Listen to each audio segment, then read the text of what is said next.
നമ്മുടെ നാട്ടിൽ എത്രയോ പേര് പാരലൈസ്ഡായിട്ട് സ്ട്രോക്കായി കിടക്കുന്നു, ആക്സിഡൻ്റായിട്ട് വന്നത്, നാച്ചുറലായിട്ടുള്ള സ്ട്രോക്ക് വന്ന് കിടക്കുന്നു.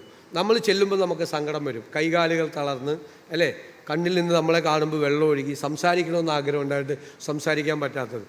അതൊക്കെ നമുക്ക് കുറച്ച് ഹോളിസ്റ്റിക് ആക്കാൻ നോക്കണം.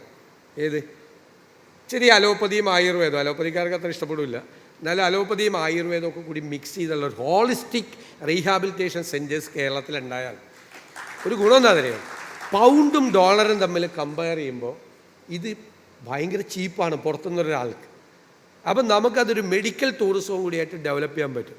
അവിടെ യൂറോപ്പിൽ പോയിട്ട് ഈ ട്രീറ്റ്മെൻറ്റിന് പോകുന്ന ഒരാൾ മുടക്കുന്ന പൗണ്ടും ഡോളറുമായിട്ട് കമ്പയർ ചെയ്യുമ്പോൾ ഇത് കമ്പാരിറ്റീവ്ലി ഭയങ്കര ചീപ്പാണ്.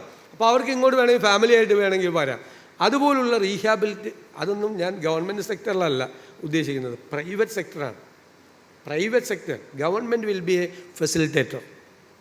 പ്രൈവറ്റ് സെക്ടറിൽ തുടങ്ങണം, നിങ്ങളൊക്കെ തുടങ്ങണം, നിങ്ങളെല്ലാം അത്തരം സംരംഭങ്ങൾ തുടങ്ങണം. അതിനെല്ലാം വേണ്ടിയിട്ടുള്ള സപ്പോർട്ട് ചെയ്തു തരും ഗവൺമെൻറ്റിൻ്റെ മെഡിക്കൽ കോളേജുകൾ, മനസ്സിലായില്ലേ, ഗവൺമെൻറ് ഹോസ്പിറ്റലുകൾ.